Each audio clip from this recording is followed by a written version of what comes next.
Baqinisile mabathi uma umuntu alahlekelwa yinto kusekhona enye impilo azoyithola.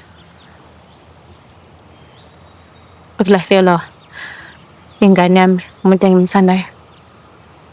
Angitshela ukuthi ngizofa, kodwa nakho ngivele ngibusise ngawe. Ngiyabonga. Uthi lo muntu akubusise ngaye manje ngeke azayindawo. Ngizoba nawe mina mahlobo. Ebuhleni nasebubini ngiyoma nawe. Ngiyakuthembisa.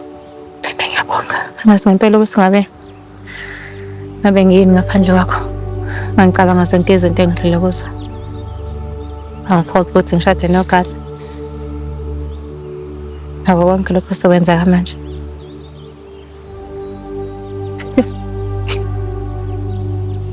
Asingakhohlwa ukuthi sizele nasamsotshana.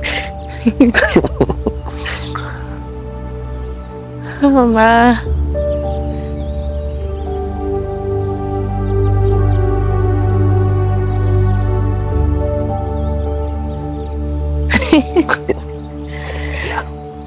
Kuzofanele ukuthi-ke usiphe igama. Ya, usifakile wena. Ukuze njalo uma ufika lana ufike ukhulume naso usibize ngegama.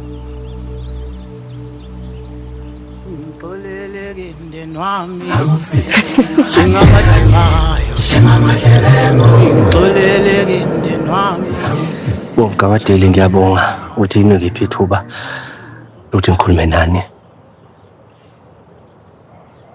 Ngize ngokuxolisa lana wakho konke kwenzeke phambilini. Bengiyona inhloso yami yokuzwisa umbhalo obuhlungu. Yabona nje kimi kuzwakala engazuthi uyifunela imfuno zakho, uyiqile ifuna ukuzikhotha emhlanje. Cha, akunjalo baba. Ngicela nje ithuba lokulungisa izinto, xolisele nomndeni wami ngakho konke bakwenzile kunina. Manje kodwa uxolisa nje khona kuzokwazi ukuthi ulungisa sonke lesimo lesi. Okuniwe ngomlomo kulungisa ngawo futhi. Ichaza ukuthini ngalokho? Ukukhulu ukuzithoba. Bengicela ithuba, elinye ithuba lokulungisa umshado wami noMbali. Sidalelwe nesinoMbali.